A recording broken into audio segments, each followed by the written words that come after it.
गुरुर्ब्रह्मा गुरुर्विष्णु गुरुर्देवो महेश्वरः गुरु साक्षात् परब्रह्म तस्मै श्री गुरवे नमः.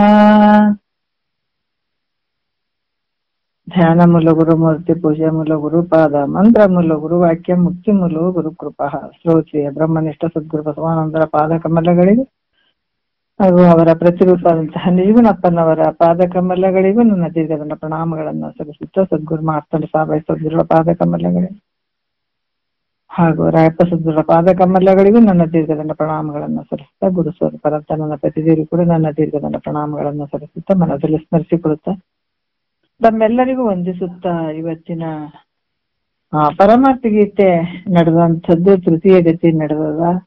ಸಾದರದಿಂ ಜೀವತ್ವದ ಭೇದವನ್ನಿಂತೊರೆದೇ ನಿನ್ನು ಮಹದಮಾದಿಕವಾದ ಅಂದವ ನರುಪುವೆನು ಇದನ್ನು ಓದಿ ವಿಚಾರಿಸುವುದು ಸಾಧಕರ್ನೊಲವಿಂದಂ ಅಂತ ಹೇಳಿದ್ರು.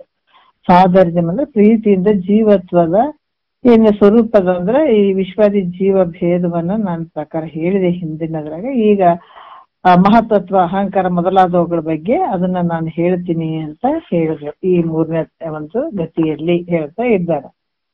ಈಗ ಇದರಲ್ಲಿ ನಾವು 9ನೆಯ ಒಂದು ವಿಚಾರವನ್ನ ತಗೊಳ್ತೀವಿ. ಯಾಕಂದ್ರೆ ಹಿಂದಿನ ವಿಚಾರದಲ್ಲಿ ಕೂಡ ಬಹಳ ವಿಶೇಷವಾಗಿ ಪಂಚೀಕರಣದ ಬಗ್ಗೆ ಅವ್ರು ಹೇಳ್ತಾ ಬಂದ್ರು. ಮತ್ತೆ ಅದರಿಂದ ಏನಾಗ್ತಾವ ಅಂದ್ರೆ ಶಬ್ದ ಪಂಚಭೂತಗಳು, ಅದು ಶಬ್ದ ಸ್ಪರ್ಶ ರೂಪ ರಸಗಂಧ ಅಂತ ಹೇಳಿ ಅವ್ರೆ ಒಂದ್ರಾಗೊಂದು ಬೆರಿಕೆ ಮಾಡಿದ್ರು. ಯಾಕಂದ್ರೆ ಪಂಚ ತನ್ಮಾತ್ರೆಗಳು ಮೊದಲದು, ಆಮೇಲೆ ಪಂಚಭೂತಗಳದು, ಶಬ್ದ ತನ್ಮಾತ್ರೆ. ಆ ಶಬ್ದಕ್ಕ ಏನಾಯ್ತು ಆಕಾಶ. ಯಾಕಂದ್ರ ಆಕಾಶದ ಗುಣ ಯಾವುದು? ಶಬ್ದ. ವಾಯುವಿನ ಗುಣ ಯಾವುದು? ಸ್ಪರ್ಶ. ಅಂದ್ರ ಆಕಾಶಕ್ಕೆ ಒಂದು ಗುಣ, ವಾಯುವಿಗೆ 2 ಗುಣ, ಶಬ್ದ ಸ್ಪರ್ಶ. ಅಗ್ನಿಗೆ 3 ಗುಣ, ಶಬ್ದ ಸ್ಪರ್ಶ ರೂಪ. ಜಲಕ್ಕೆ 4 ಗುಣ, ಶಬ್ದ ಸ್ಪರ್ಶ ರೂಪ ರಸ. ಮತ್ತೆ ಯಾವ್ದಕ್ಕ ಪೃಥ್ವಿಗೆ 5 ಗುಣ, ಶಬ್ದ ಸ್ಪರ್ಶ ರೂಪ ರಸ ಗಂಧ. ಇವ 5 ಗುಣಗಳಿಂದ ಕೂಡ್ಯದ ಭೂಮಿ ಅನ್ನುವಂಥ ವಿಚಾರಗಳನ್ನ ನಿನ್ನೆಯ ವಿಚಾರದಲ್ಲಿ ಹೇಳಿದ್ರು. ಯಾಕಂದ್ರೆ ಇವೆಲ್ಲ ಪಂಚಭೂತಗಳು ಏನದಾವ, ಆಕಾಶದ ಇವೆಲ್ಲವೂ ಒಂದ್ರಾಗೊಂದು ಕೂಡಿದವ, ಶಬ್ದ ಕಾರ್ಯರೂಪವಾಗಿರುವಂಥದ್ದು. ಆಕಾಶ ವಾಯು ಅಗ್ನಿ ಜಲ ಅದು ಕಾರಣ ಆಗಿರುವಂಥದ್ದು, ಅದು ಕಾರ್ಯರೂಪವಾಗಿರುವಂಥದ್ದು ಇಂದ್ರಿಯಗಳು ಅಂತ ಹೇಳಿದ್ರು. ಯಾವುದು? ಸ್ತೋತ್ರ, ತೊಕ್ಕು, ಜುಮ್ಮ, ಗ್ರಹಣ, ನೇತ್ರ ಅನ್ನುವಂಥದ್ದು, ವಾಕ್, ಪಾಣಿ, ಪಾದ, ಗುಹ್ಯ, ಗುದ ಅನ್ನುವಂಥದ್ದು ಮನಸ್ಸು. ಇವೆಲ್ಲ ವಿಚಾರಗಳನ್ನ ಅವರು ನಿನ್ನೆ ಹೇಳ್ತಾ ಬಂದ್ರು. ಈಗ ಇಲ್ಲಿ ಕೂಡ ಏನಂತಂದ್ರ ಕಾರಣ ಆದಂಥ ಯಾವ ರೀತಿ ಮಣ್ಣು, ಬಂಗಾರ, ಕಬ್ಬಿಣ ಇವುಗಳ ಕಾರ್ಯವಾದಂಥ ಈ ಗಡಿಗೆ, ಮಡಿಕೆ ಅಂತ ನಾವು ಹೇಳುತ್ತೀವಿ, ಇವು ಕಾರ್ಯಗಳು. ಕಾರಣ ಮಣ್ಣು. ಈ ಬಳಿ ಮತ್ತ ಸರ ಪರ ಏನ್ ಹಾಕೊಳ್ತೀವಿ ಅವು ಕಾರ್ಯಗಳು. ಕಾರಣ ಆಗಿರುವಂತ ಬಂಗಾರ ಇದೆ. ಇದೇ ರೀತಿಯಾಗಿ ಇವೆಲ್ಲವಕ್ಕೂ ಏನಂದ್ರ ಆಕಾಶ ವಾಯು ಅಗ್ನಿ ಜಲ ಇವು ಕಾರಣಗಳು ಅದಾವ, ಅದಕ್ಕೆ ಕಾರ್ಯಗಳಾಗಿರುವಂಥದ್ದು ಜ್ಞಾನೇಂದ್ರಗಳು, ಸ್ತೋತ್ರ, ತೊಕ್ಕು, ಜೀವ, ಗ್ರಹಣ, ನೇತ್ರ ಅನ್ನುವಂಥದ್ದು. ಈ ರೀತಿಯಾಗಿ ಇವೆಲ್ಲ ಇದ್ದಾವಂದ್ರು ಕೂಡ ಈ ಭೂತ ಕಾರ್ಯ ಅದಾವ. ಆದ್ರೆ ಇವು ಆತ್ಮ ಅದಾವೇನಂದ್ರೆ ಅನಾತ್ಮದಿಂದ ಕೂಡಿದಾವ, ಆತ್ಮ ಆಗಕ್ ಸಾಧ್ಯ ಇಲ್ಲ ಅಂತ ಕೂಡ ನಿನ್ನೆ ಹೇಳಿದ್ರು.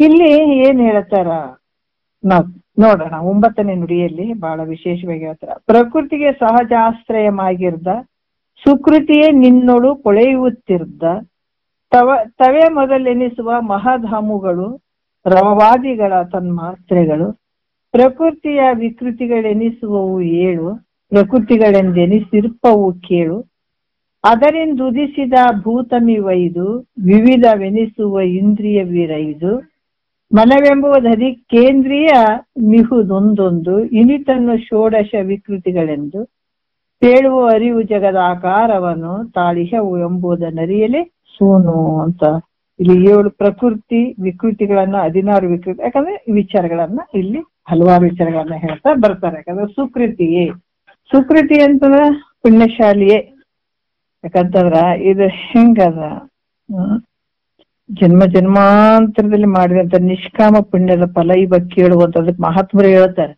ರೊಕ್ಕ ರೂಪಾಯಿ ಗಳಿಸಿದಕ್ಕೆ ನೀವು ಸುಕೃತಿ ಅಂತಾರ ಯಾರ ಅವು ಅಜ್ಞಾನಿಗಳಿಗೆ ಚಪ್ಪರಿಸ್ತಾವ. ಒಂದ್ 4 ಮನಿ ಕಟ್ಟಿ ಒಂದ್ 4 ಗಾಡಿ ಪಾಡಿ ತಗೊಂಡು ಜಮ್ ಅಂತ ತಿರುಗಾಡ್ದಗಳನ್ನೇ ಭಾರಿ ಮಾಡ್ಯಾನಪ್ಪ ಅಂತೇಳಿ ಅಜ್ಞಾನಿ ಚಪ್ಪರಿಸ್ತದ, ಜ್ಞಾನಿ ಚಪ್ಪರಿಸಂಗಿಲ್ಲ. ಯಾಕಂದ್ರೆ ಜ್ಞಾನಿ ನೋಡ್ತಾನೇನಂದ್ರ ಈ ಜಗತ್ತನ್ನು ಒಂದೇ ಒಂದ್ ತೃಣ ಸಮಾನ ಅಂತ ತಿಳ್ಕೊಂಡಾತ ಇವ್ ಮನಿ ಇಂಥವ್ಕಂತವ್ಕ ಏನು ಮರಳಾಗ್ತಾನೆ, ಯಾವತ್ತು ಮರಳಾಗಂಗಿಲ್ಲ. ಜ್ಞಾನಿ ಹೆಂಗಿರ್ತಾನೆ, ತನ್ನ ಶರೀರ ಕೂಡ ಬಿಟ್ಟಿರ್ತಾನ, ಜಗತ್ತಿನ ಎಲ್ಲವನ್ನ ಬಿಟ್ಟಾತ. ಮತ್ತ ಅದು ಮಾಡ್ಬೇಕು ಇದು ಮಾಡ್ಬೇಕಂತ ಕುಂದಿರ್ತಾನ, ಮತ್ತೆ ಏನಾದ್ರು ಗಳಿಸ್ಬೇಕು ಮಾಡ್ಬೇಕು ಅಂತ ಏನಿಲ್ಲ. ಯಾಕಂದ್ರ ಅದು ಹಂಗ ಬಹಳ ವಿಚಾರ ಮಾಡಿದ್ರ ಬಹಳ ದೂರ ಹೋಗ್ತಾವ. ಯಾಕಂದ್ರೆ ಈ ಮಠಗಳು ಪಟಿಗಳು ಅಂತ ಇಂಥವೆಲ್ಲ ಮಠ ಎದಕ್ಕಂತಂದ್ರೆ ನಾವು ಉದ್ದೇಶ ಪೂರ್ವಕವಾಗಿ ಏನ್ ಹೇಳ್ತಾರ ಮಹಾತ್ಮರು ಅಂದ್ರೆ, ಈಗ ಶಿಷ್ಯ ಬಂದಿರ್ತಾನೆ ಜ್ಞಾನ ಪಡ್ಕೊಳಕ, ಮತ್ತೆ ಗಾಳಿ ನೀರು ಮಳಿ ಪಳಿ ಬಂದ್ರ ಬಿಸಿಲು ಬಂದ್ರ ಅತೆಗ ಒಂದಿಷ್ಟು ಅನುಕೂಲ ಆಗ್ಲಿ ಅಂತೇಳಿ ಒಂದು ಮಠ ಅಂತ ಮಾಡ್ತಾರೆ. ಅಲ್ಲಿ ಜ್ಞಾನ ಬೋಧನೆ ಮಾಡ್ಬೇಕು ಸದ್ಗುರುನಾಥ. ಕೇಳುವ ಶಿಷ್ಯ ಕೂಡ ಅಧಿಕಾರಿ ಇರ್ಬೇಕು, ಕೇಳುವಂತ ಸದ್ಗುರು ಕೂಡನು ಒಲುಮೆಯಿಂದ ಜ್ಞಾನ ಬೋಧನೆಯನ್ನ ಮಾಡುವಂತದ್ದಿರ್ಬೇಕು. ಅದಕ್ಕೆ ಮಠ ಅಂತ ಹೇಳಿದಾರೆ. ಹೊರತಾಗಿ ಅಲ್ಲಿ ಮಠದಾಗ ಇಷ್ಟು ರೊಕ್ಕ ಇಡ್ಬೇಕು, ರೂಪಾಯಿ ಇಡ್ಬೇಕು, ಆಸ್ತಿ ಇಡ್ಬೇಕಂತ ಏನು ಇಲ್ಲ. ಯಾಕಂದ್ರೆ ಮನೆ ಜಗತ್ತೇ ತೃಣ ಸಮಾನ ಅಂತ ಹೋದತ್ತ ಈ ಶರೀರ ಕೂಡ ಅದಕ್ಕೆ ಬಿಟ್ಟಂತ ಇವೇನಾರು ಇಟ್ಕೊಂಡ್ ಕುಂದಿರ್ತಾನೆ, ಗಂಟಕೊಂಡು ಕುಂದಿರ್ತಾನೆ ಅಂದ್ರೆ ಜ್ಞಾನಿ ಆತರ ಮಾಡಕ್ಕೂ ಆಗಂಗಿಲ್ಲ. ತಿಳಿದ್ಮೇಲೆ ಯಾಕೆ ಮಾಡ್ತಾರೆ? ಎಲ್ಲ ಮಿಥ್ಯೆ ಅಂದಾಗ ಬಿಟ್ಟು ಹೋಗ್ತೀವಿ ಅಂತ ಗಟ್ಟಿಯಾಗಿ ತಿಳ್ಕೊಂಡು ಬಿಟ್ಟಾಗ ಮಾಡ್ತಾನೇನು ಅಂದ್ರೆ ಮಾಡಂಗಿಲ್ಲ. ಜ್ಞಾನ ಬೋಧನೆಯನ್ನ ಮಾಡ್ತಾನೆ. ಜ್ಞಾನವನ್ನ ಬೆಳೆಸ್ರಿ ಅಂತಾನ, ಮಠ ಬೆಳೆಸ್ರಿ ಅನ್ನಂಗ್ಲತ್ತ. ಜ್ಞಾನ ಮಠ ಉದ್ಧಾರ ಮಾಡ್ರಿ. ಯಾಕಂದ್ರೆ ಮಠದಾಗ ಜ್ಞಾನ ನಡೀತಿತ್ತಂದ್ರೆ ಜ್ಞಾನ ಉದ್ಧಾರ ಮಾಡ್ರಿ ಅಂತಾರ, ಹೊರತಾಗಿ ಇಲ್ಲಿ ರೊಕ್ಕ ರೂಪಾಯಿ ಮಠ ಉದ್ಧಾರ ಆಗೋದಲ್ಲ. ಹಂಗಾಗಿ ಇದನ್ನ ಯಾರು ಕೇಳ್ತಾರ? ಅಭೇದ ಸ್ಥಿತಿ. ಜ್ಞಾನ ಅಂದ್ರೇನ ಅಭೇದ, ಯಾವುದು ಭೇದತ್ವ ಇಲ್ಲ. ಇಲ್ಲಿ ನಾನು ನೀನು ಅನ್ನುವಂಥದ್ದು ಇಲ್ವೇ ಇಲ್ಲ. ಯಾಕಂತಂದ್ರ ಇಲ್ಲಿ ಅದ್ವೈತ ಅಂದ್ರೆ ನಾನೇ ಪರಬ್ರಹ್ಮ ಸ್ವರೂಪ ಇದ್ದೀನಿ, ತತ್ವಮಸಿ ವಾಕ್ಯ ಇವನ್ನೇ ಹೇಳುವಂಥದ್ದು. ಇದನ್ನ ಯಾರು ತಿಳ್ಕೊಂಡಿರ್ತಾರ ಅದಕ್ಕೆ ನಿಜವಾದ ಶರಣ ಅಂತ ಹೇಳ್ತಾರೆ. ಶರಣರಂದ್ರೆ ಮೈ ಮೇಲೆ ಕಾವಿ ಬೆಟ್ಟ ಹಾಕೊಂಡ್ಕೊಂಡು ಶರಣರಾಗ್ಬಿಡ್ತಾರ, ಗುರು ಉಪದೇಶ ತಗೊಂಡ್ರೆ ಶರಣರಾಗ್ಬಿಡ್ತಾರೇನ. ಆದ್ರ ಶರಣರಂದ್ರೆ ಯಾರಂದ್ರೆ ಗುರು ಉಪದೇಶ ಕೊಟ್ಟಿದ್ದಾನ, ಅಂದ್ರೆ ವಾಕ್ಯ ಕೊಟ್ಟಿದ್ದಾನ, ಅದ್ರ ಪ್ರಕಾರ ಅದ್ ನಡ್ಕೊಂಡು ಒಳಗಡೆ ಅಂತಃಕರಣ. ಯಾಕಂದ್ರ ಅಂತರಂಗದ ಕದವು ತೆಗೀತು ಅಂತ ಹೇಳ್ತಾರ. ಅಂತರಂಗದ ಕದ ತೆಗಿಬೇಕಾದ್ರೆ ಸದ್ಗುರುವಿನ ಉಪದೇಶದಿಂದ. ಯಾವಾಗ ಸದ್ಗುರು ತಲೆ ಮೇಲೆ ಕೈ ಇಟ್ಟು ಮಂತ್ರ ಹೇಳಿದ ಅವಾಗ ಅಂತರಂಗದ ಕದ ತೆಗೀತು, ನಾವು ಮುಕ್ತರಾಗ್ಬಿಡ್ತೀವಿ ಅಂತ ತಿಳ್ಕೊತೀವಿ. ಇದು ದೊಡ್ಡ ಅಜ್ಞಾನ. ಭಾಳ ನೋಡ್ಬೇಕು. ನಾವು ಸ್ವಲ್ಪ ಉಪದೇಶ ತಗೊಂಡ್ರೆ ಬ್ಯಾರೇನೆ ಆಗ್ಬಿಡ್ತೀವಿ. ಹೆಂಗಾಗ್ತೀವಿ? ಇಲ್ರಿ ನಮ್ಮ ಅಪ್ಪ ಉಪದೇಶ ಕೊಟ್ಬಿಟ್ಟಿದಾನ, ಅದಕ್ಕೆ ಆಯ್ತ್ರಿ ನಮ್ಮ ಮುಕ್ತಿನೇ ಆಯ್ತ್ರಿ ಅಂತ ಕುಂತು ಬಿಡ್ತೀವಿ ನಾವು. ಆದ್ರ ಮುಕ್ತಿ ಆಗಕ್ಕಲ್ಲ, ಸಾಲಿಗೆ ಹೆಸರು ಹಚ್ಚಿರ್ತೀವಿಲ್ಲ, ಸಾಲಿಗೆ ಹೆಸರು ಹಚ್ಚಿಕ ಮನ್ಯಾಗ ಮಕ್ಳನ್ನ ತಗೊಂಡ್ ಕುಂದಿರ್ತೀವೇನ? ಇಲ್ಲಲ್ಲ. ಈ ಮಾತ್ ತಾತರ್ ಬಾಳ್ ಸಲ ಹೇಳ್ತಿದ್ರು. ಯಾಕಂದ್ರ ಮನೆಗೆ ಇಟ್ಕೊಂಡ್ ಕುಂತ್ರ ಪಾಸ್ ಆಗ್ತಾನೇನೋ ಇಲ್ಲ, ಮತ್ ಗುರುಗಳ ಬಳಿ ಕಳಿಸ್ತೀವಿಲ್ಲ, ಸಾಲಿಗೆ ಕಳಿಸ್ತೀವಿಲ್ಲ ಮಕ್ಕಳಿಗೆ. ಅದೇ ರೀತಿ ಸದ್ಗುರುನಾಥ ಹೆಸರು ಹಚ್ಚಿದಂಗಿಲ್ಲ. ಉಪದೇಶ ಅಂದ್ರೇನೆ ಹೆಸರು ಹಚ್ಚಿದಂಗ. ಈಗ ಆತ ಒಂದು ಮಂತ್ರ ಕೊಟ್ಟಾನೆ, ಇದ್ರ ಅರ್ಥ ತಿಳ್ಕೊಳಪ್ಪ ಅಂತ.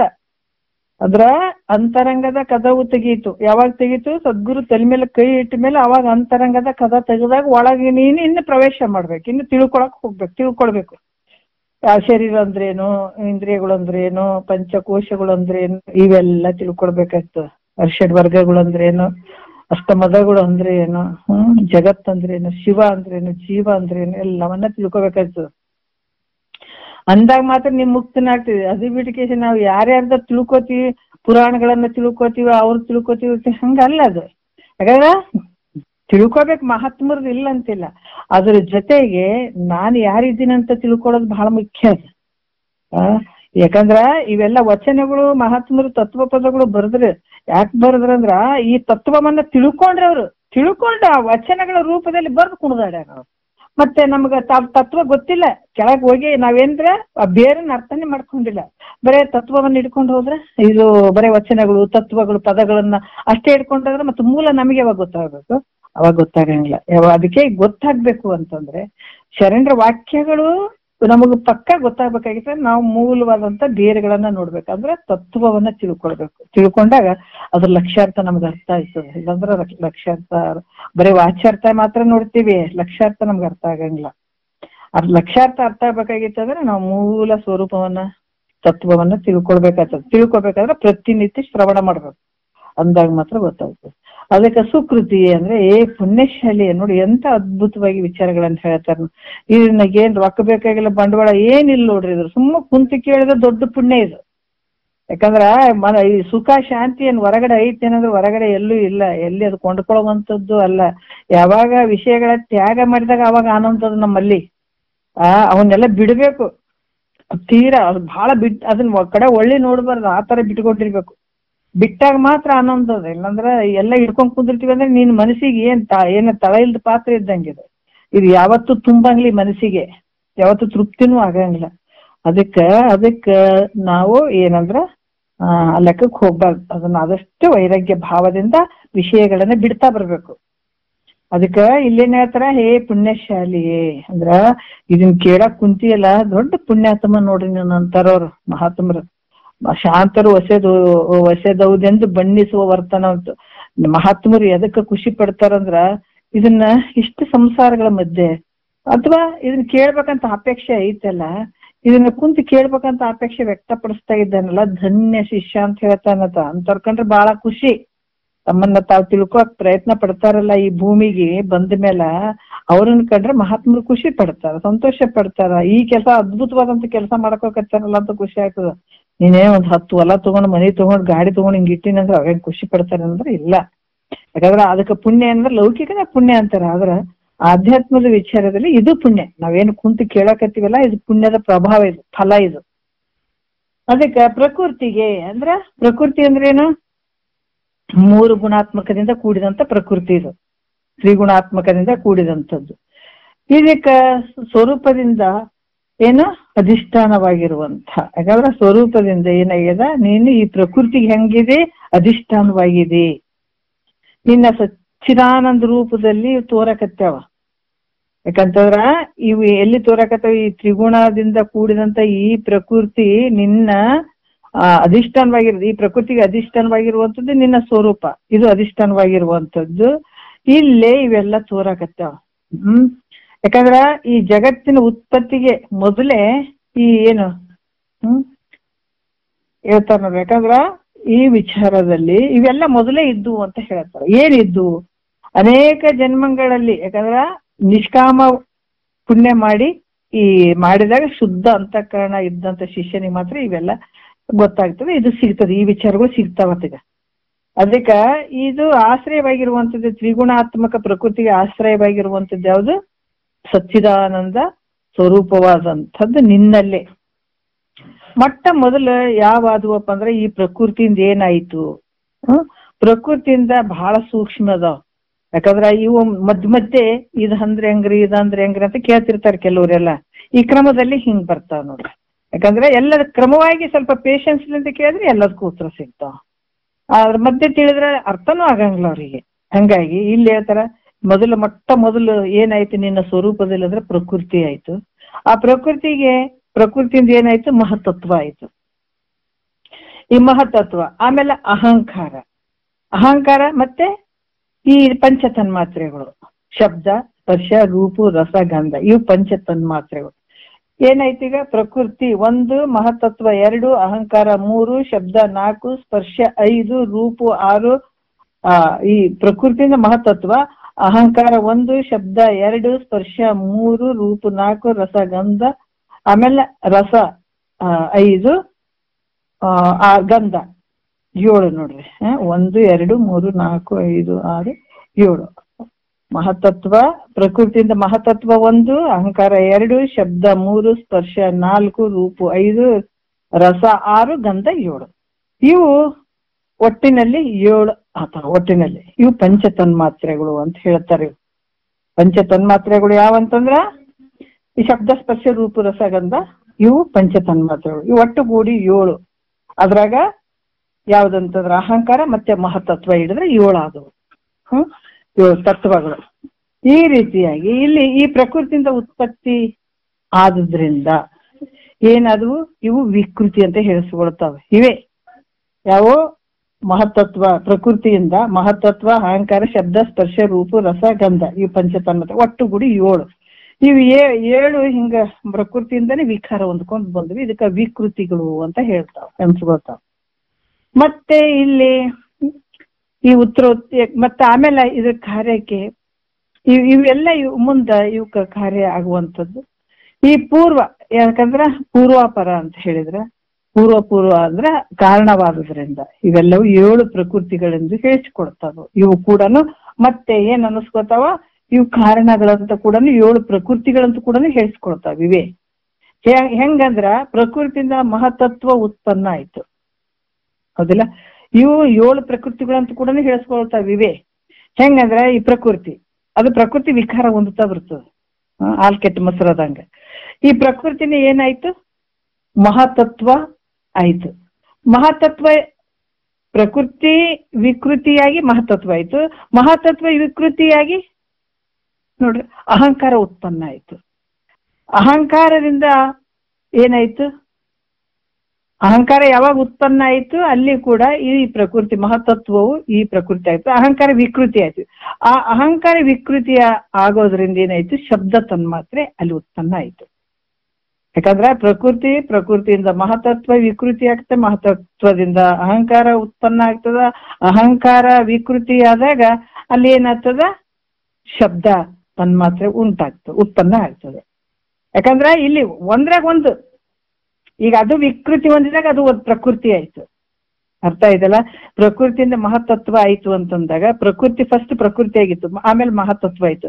ಮಹಾತತ್ವದಿಂದ ಅಲ್ಲಿ ಏನಾಯ್ತು, ಮಹತತ್ವ ವಿಕೃತಿ ಆಯ್ತು. ಅಲ್ಲೇನಾಯ್ತು, ಮಹಾತತ್ವ ಪ್ರಕೃತಿ ಆಯ್ತು, ಅಹಂಕಾರ ಅದ್ರ ಕಾರ್ಯ ಆಯ್ತು. ಅಹಂಕಾರ ವಿಕೃತಿ ಆಯ್ತು, ವಿಕೃತಿಯಾಗಿ ಅಲ್ಲಿ ಶಬ್ದ ತನ್ಮಾತ್ರೆ ಆಯ್ತು, ಅವಾಗ ಅಹಂಕಾರ ಪ್ರಕೃತಿ ಆಯ್ತು. ಈ ರೀತಿಯಾಗಿ ವಿಕೃತಿಯಾಗಿ 7 ಪ್ರಕೃತಿ ವಿಕೃತಿಗಳಂತ ಹೇಳಿಸ್ಕೊಳ್ತಾವ ಅಂತ ಹೇಳ್ತಾರ ಅವ್ರು. ಅದಕ್ಕೆ ಈ ರೀತಿ ಕೂಡ ಏನಾಗ್ತದ, ಶಬ್ದ ತನ್ಮಾತ್ರೆ ವಿಕೃತಿ ಆಯ್ತು. ಈ ರೀತಿಯಾಗಿ ಇವು ಹಲವಾರು ರೀತಿಯಿಂದ ವಿಕೃತಿ ಆಗ್ತಾ ಬರ್ತಾವ. ಯಾಕಂದ್ರೆ ಈ ಮಹದಾದಿ 7 ತತ್ವಗಳು ಪ್ರಕೃತಿ ವಿಕೃತಿಗಳಂತ ಹೇಳಿಸ್ಕೊಳ್ತಾವ. ಇವು ಕೂಡ ಒಂದ್ರಿಂದ ವಿಕೃತಿ ಆಗ್ತಾ ಒಂದಕ್ಕೊಂದು ಆಧಾರ, ಒಂದಕ್ಕೊಂದು ಕಾರಣ ಆಗಿ ಕೊನೆಗೆ ಅದೇನಾಗ್ತದ, 7 ತತ್ವಗಳು ಇವೇ ಪ್ರಕೃತಿ ವಿಕೃತಿಗಳಂತ ಹೇಳಿಸ್ಕೊಳ್ತಾವ. ಮತ್ತೆ ಈ ಪಂಚ ತನ್ಮಾತ್ರೆಗಳಿಂದ ಏನಾದವು, ಪಂಚ ತನ್ಮಾತ್ರೆಗಳು ಯಾವ ಗೊತ್ತಲ್ಲ, ಫಸ್ಟ್ ಶಬ್ದ, ಸ್ಪರ್ಶ, ರೂಪ, ರಸಗಂಧ, ಈ ಪಂಚ ತನ್ಮಾತ್ರೆಗಳು ಮೊದಲೇ ಹುಟ್ಟಿದ್ವು. ಆ ಪಂಚ ತನ್ಮಾತ್ರೆಗಳಿಂದನೇ ಆಕಾಶಾದಿ ಪಂಚಭೂತಗಳು ಉತ್ಪನ್ನ ಆಗಿದಾವ. ಈ ಭೂತಗಳಿಂದ ಏನದು, ಶಬ್ದದಿಂದ ಆಕಾಶ ಆಯ್ತು, ಸ್ಪರ್ಶದಿಂದ ವಾಯು ಆಯ್ತು, ಶಬ್ದ ಸ್ಪರ್ಶ, ರೂಪದಿಂದ ಅಗ್ನಿ ಆಯ್ತು, ಮತ್ತೆ ಯಾವುದು ಜಲದಿಂದ ಏನಾಯ್ತು ಅಂತಂದ್ರೆ ಈಗ ಯಾವುದು ರಸದಿಂದ ಜಲ ಆಯ್ತು, ಗಂಧದಿಂದ ಪೃಥ್ವಿ ಆಯ್ತು. ಈ ಪಂಚ ತನ್ಮಾತ್ರೆಗಳು ಈ ಭೂತಗಳಿಂದ ಉತ್ಪನ್ನ ಆದಂಥವು. ಈ ಪಂಚಭೂತಗಳಿಂದ ಉತ್ಪನ್ನ ಆದಂಥವು ಯಾವುವು ಅಂದ್ರ ಈ ಜ್ಞಾನೇಂದ್ರಿಯಗಳು, ಸ್ತೋತ್ರಾದಿಗಳು. ಅಂದ್ರ ಸ್ತೋತ್ರ, ತ್ವಕ್ಕು, ಜೀವ, ಗ್ರಹಣ, ನೇತ್ರ, ಇದೆ ಪಂಚಭೂತಗಳ ಕಾರ್ಯಗಳು. ಇವು ನಮ್ಮ ಶರೀರದಲ್ಲಿ ಆಗ್ತಾವಿಲ್ಲ, ಸ್ತೋತ್ರ, ತ್ವಕ್ಕು, ಜೀವ, ಇವು ಪಂಚ ಜ್ಞಾನೇಂದ್ರಿಯಗಳು. ಮತ್ತೆ ವಾಗಾದಿ ಕರ್ಮೇಂದ್ರಿಯ ಅಂತಂದ್ರ ಈ ಯಾವುದು, ವಾಕ್, ಪಾಣಿ, ಪಾದ, ಗುಹೆ, ಗುದ, ಇವು ಒಂದು ಮನಸ್ಸು. ಇವು ಒಟ್ಟುಗೂಡಿ 16 ವಿಕೃತಿಗಳಂತ ಹೇಳಿದ್ರು ಅನ್ಸ್ಕೊಂಡು. ಎಷ್ಟು 16 ವಿಕೃತಿಗಳು ಅಂತ ಹೇಳಿಸ್ಕೊಂಡು. ಯಾಕಂದ್ರೆ ಇಲ್ಲಿ ಪಂಚ ತನ್ಮಾತ್ರೆಗಳು, ಜ್ಞಾನೇಂದ್ರಿಯಗಳು, ಮತ್ತೆ ಕರ್ಮೇಂದ್ರಿಯಗಳು, ಒಂದು ಮನಸ್ಸು, ಇವೆಲ್ಲ ಸೇರಿ ಏನಾಯ್ತು 16 ತತ್ವ ವಿಕೃತಿಗಳಂತ ಹೇಳಿಸ್ಕೊಂಡಿದಾವ. ಪಂಚ ತನ್ಮಾತ್ರೆಗಳು ವಿಕಾರ ಹೊಂದಿ ಪಂಚಭೂತಗಳು ಈ ರೀತಿ ಆಗಿರುವಂಥದ್ದು. ಇವೆಲ್ಲ ಅಂದ್ರ ಕಾರ್ಯಗಳಂತ ಹೇಳಿಸ್ಕೊಳ್ತಾವ. ಇವೆಲ್ಲ ಕಾರ್ಯಗಳು ಅಂತ ಹೇಳಿಸ್ಕೊಳ್ತಾವ. ಅದರಿಂದ ಇಲ್ಲಿ ಶಿಷ್ಯನೇ ಈ ಸಪ್ತ ಪ್ರಕೃತಿ ಷೋಡಶ ವಿಕೃತಿಗೆ ಏನದವ, ಈಗ ಸಪ್ತ ಪ್ರಕೃತಿ ಹಿಂದೆ ಹೇಳಿದ್ರಲ್ಲ ಅವು, ಮತ್ತೆ ಈ 16 ಈ ಷೋಡಶ ವಿಕೃತಿಗಳೇ ಈ ಜಗತ್ತಿನ ರೂಪವನ್ನ ಮಾಡಿದಾವ, ಧಾರಣ ಮಾಡಿದಾವ. ಇದರಿಂದನೇ ಈ ಜಗತ್ತು ಏನಾಗಿದೆ, ಧಾರಣ ಅಂದ್ರೆ ಈ ರೂಪವನ್ನ ಮಾಡ್ಯದ, ನಿಶ್ಚಯವಾಗಿ ಆ ಧಾರಣವನ್ನ ಮಾಡ್ಯದ. ಇದನ್ನ ಚೆನ್ನಾಗಿ ತಿಳ್ಕೊ ಅಂತ ಹೇಳ್ತಾರೆ. ಈ ಪ್ರಕೃತಿ ಮಹತ್ತು, ಅಹಂಕಾರ, ಪಂಚ ತನ್ಮಾತ್ರೆಗಳು ತನ್ಮಾತ್ರೆಗಳಿಂದ ಪಂಚಭೂತಗಳು, ಪಂಚಭೂತದಿಂದ ಜ್ಞಾನೇಂದ್ರಿಯಗಳು, ಕರ್ಮೇಂದ್ರಿಯಗಳು, ಮನಸ್ಸು, ಇವೆಲ್ಲ ಇದರಿಂದ ಆದವು. ಇದೇ ಜಗತ್ತಿಗೆ ಒಂದು ಜಗತ್ತನ್ನ, ಯಾಕಂದ್ರ ಈ ಜಗತ್ತಿನ ರೂಪವನ್ನು ಧಾರಣ ಮಾಡ್ಕೊಂಡಿದ್ದಂಥದ್ದು ಇದರಿಂದನೇ ನೋಡ್ರಿ, ಈ ಪ್ರಕೃತಿಯಿಂದನೇ ಬರುವಂಥದ್ದು ಅಂತ ಕೂಡ ಹೇಳ್ತಾರೆ. ಮತ್ತಿಲ್ಲಿ ಕೂಡ 10ನೇ ನುಡಿ ನೋಡೋಣ. ಮಾಯೆಯ ಕೊಳವು ಮಹತ್ತೆನಿಸಿರುಕು, ವಯ್ಯಾರದಿ ಹಮ್ಮದರೋಳು ತೂರ್ಕು. ಆ ಮೂಲದ ಹಮ್ಮೆ ಮನವೆನಿಸಿರುಕು, ಆ ಮನವದು ತಾಂ ಬ್ರಹ್ಮವೆನಿಕು. ಬಗೆಯ ಬ್ರಹ್ಮಂಗೊಡಲಾಗಿರ್ಕು, ಗಗನಾದಿಗಳದರಿಂ ಪುಟ್ಟಿರ್ಕು. ಈ ತೆರದಿಂದ ಜಗತ್ತಿನ ಹುಟ್ಟು, ಜಾತ ಜಂಡ ಕದು ಸಮಕಟ್ಟು. ಶರನಿಧಿಯೊಳು ಬುದ್ಧವಾದಂತೆ, ನಿರಾವಧಿಯ ನಿಜದೋಳಗೋರಂತೆ. ತೋರಿದ ಜಾಡಂಗಳ ಅಸಂಖ್ಯಾತ, ತೋರಿ ಅಡುಗುತಿಹವೆಲೆ ವಿಖ್ಯಾತ ಅಂತ ಹೇಳ್ತಾರೆ ನೋಡ್ರಿ. ಯಾಕಂದ್ರ ಈ ಜಗತ್ತಿಂಗೆಲ್ಲ ತೋರಕತ್ತದಿಲ್ಲ, ಇದು ಅಘಟಿತ ಲಕ್ಷಣದಿಂದ ಕುಳಿತ ಮಾಯೆ ಕೆಲಸ ಇದು. ಯಾಕಂತಂದ್ರ ಈ ಮಾಯೆಯಿಂದ ಇಷ್ಟೆಲ್ಲ ವಿಕೃತಿ ಆದಂಥದ್ದು ಪ್ರಕೃತಿ. ಇದೆಲ್ಲ ಯಾವುದು ಅಂತಂದ್ರ ಆಶ್ರಿತವಾದಂತ ಮಾಯೆ. ಈ ಸೃಷ್ಟಿಯನ್ನ ಉಂಟು ಮಾಡೋದಕ್ಕ ಅದು ಅಭಿಮುಖ ಆಗಿಬಿಡ್ತು ನೋಡ್ರಿ. ಆ ಮಾಯೆ ಏನಾಯ್ತು, ಮಹತತ್ವ ಅಂತ ಹೇಳಿಸ್ಕೊಂಡ್ ಬಿಡ್ತದ. ಅದೇ ಮಾಯೆ ಯಾವಾಗ ಸೃಷ್ಟಿಯನ್ನ ಮಾಡ್ಬೇಕು ಅನ್ನುವಂತ ಆ ಕಡೆ ಮುಖ ಆಯ್ತು, ಅದು ಮಹತತ್ವ ಅಂತ ಹೇಳಿಸ್ಕೊಂಡಿತ್ತು. ಅದೇ ಮಹತತ್ವ ಏನಾಯ್ತು, ಅಹಂಕಾರ ಆಯ್ತು. ಬಳಿಕ ಅಹಂಕಾರ ಅನ್ನುವಂಥದ್ದು ಏನಾಯ್ತು, ಅಹಂಕಾರ ಅಂದ್ರೆ ನಾನು ಅನ್ನುವಂಥದ್ದು, ನಾನು ಈ ಅಹಂಕಾರ ಬೇರೆ, ಇದು ಮೂಲ ಅಹಂಕಾರ ಬಗ್ಗೆ ಹೇಳ್ತಾ ಇದ್ದಾರೆ ಅವರು. ಇದೇ ಅಹಂಕಾರ ಏನಾಯ್ತು, ಮನಸ್ಸಾಯ್ತು. ಈ ಒಂದೊಂದು ವಿಕೃತಿ ಆಗ್ತಾ ಬಂದಂಥವು. ಈಗ ಏನಾಗ್ತದ, ಸೃಷ್ಟಿಯನ್ನು ಉಂಟು ಮಾಡೋದಕ್ಕೆ ಆ ಮಾಯೆಯಿಂದ ಪ್ರಕೃತಿಯಿಂದ ಮಹತತ್ವದಿಂದ ಅಹಂಕಾರನ ಅಂತ ವಿಕೃತಿಯಾಗಿ ಮನಸ್ಸಾಗ್ತದೆ. ಮನಸ್ಸು ಅಂತ ಹೆಸರು ಪಡ್ಕೋತದ ಅದೇ ಅಹಂಕಾರ. ಅದಕ್ಕೆ ಈ ಮನಸ್ಸು ಏನಾಗ್ತದ ನೋಡ್ರಿ, ಇದು ಕ್ರಮವಾಗಿ ಈ ಮನಸ್ಸೇನಾಗ್ತದೆ, ಸಂಕಲ್ಪ ವಿಕಲ್ಪ ವಾಸನೆಗಳಿಂದ ಕೂಡಿ ಸೃಷ್ಟಿಯನ್ನ ರಚನೆ ಮಾಡಿದ್ರಿಂದ ಈ ಮನಸ್ಸೇನಾಗ್ತದ, ಸಂಕಲ್ಪ ವಿಕಲ್ಪ ವಾಸನೆಗಳಿಂದ ಕೂಡ್ಕೊಂಡು ಈ ಸೃಷ್ಟಿಯನ್ನ ರಚನೆ ಮಾಡಿದ್ದರಿಂದ ಇದೇ ಮನಸ್ಸು ಬ್ರಹ್ಮ ಅಂತ ಹೇಳಿಸ್ಕೊಳ್ತದ.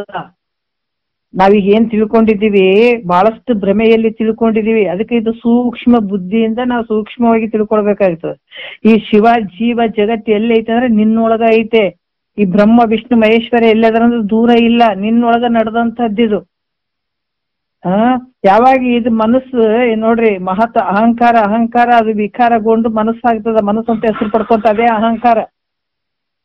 ಅಹಂಕಾರದಿಂದ ಮನಸ್ಸು ಹೆಂಗಾಗ್ತದೆ, ಸಂಕಲ್ಪ ವಿಕಲ್ಪ ವಾಸನೆಗಳ ಮೂಲಕ ಈ ಸೃಷ್ಟಿಯನ್ನ ರಚನೆ ಮಾಡಿದ್ರಿಂದ ಇದೇ ಬ್ರಹ್ಮ ಅಂತ ಹೇಳಿಸ್ಕೊಳ್ತದೆ, ಇದೇ ಮನಸ್ಸು. ಅಥವಾ ವಿಚಾರ ಮಾಡಿ ನೋಡಿದ್ರ ಮನಸ್ಸೇ ಅನೇಕ ವಾಸನೆಗಳಿಂದ ಕೂಡಿದ್ರು ಕೂಡ ಇದು ಬ್ರಹ್ಮನಿಗೊಂದು, ಇದು ಕೂಡ ಒಂದು ಈ ಶರೀರ ಆದಂಗ ಆಗಿರುವಂಥದ್ದು. ಈ ರೀತಿಯಾಗಿ ಈ ಲಕ್ಷಣದಿಂದ ಮನಸ್ಸಿನಿಂದ ಆಕಾಶದ ಪಂಚಭೂತಗಳು ಹುಟ್ಟಿರ್ತಾವ ಮನಸ್ಸಿನಿಂದಾನೆ. ಈ ಪಂಚಭೂತಗಳ ಪೈಕಿ ನೋಡ್ರಿ, ಯಾಕಂದ್ರ ಈ ಕಡೆಯದಾಗಿರುವಂತದ್ದು ಯಾವ್ದಪ್ಪ ಪಂಚಭೂತಗಳಂದ್ರ ಪೃಥ್ವಿ.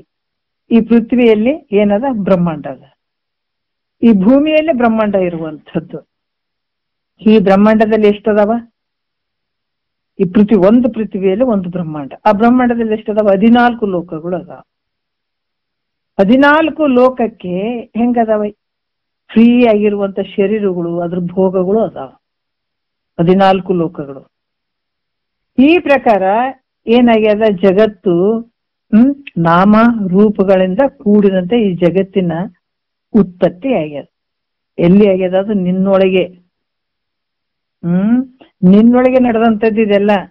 ಅದರಿಂದ ಉತ್ಪನ್ನವಾದ ಈ ಬ್ರಹ್ಮಾಂಡಕ್ಕ ಮೂಲ ಕಾರಣ ಯಾವುದು, ಇದೇ ಮನಸ್ಸು. ಅದಕ್ಕೆ ಮನಸ್ಸನ್ನೇ ಮಹಾದೇವ ಅಂತಾರ.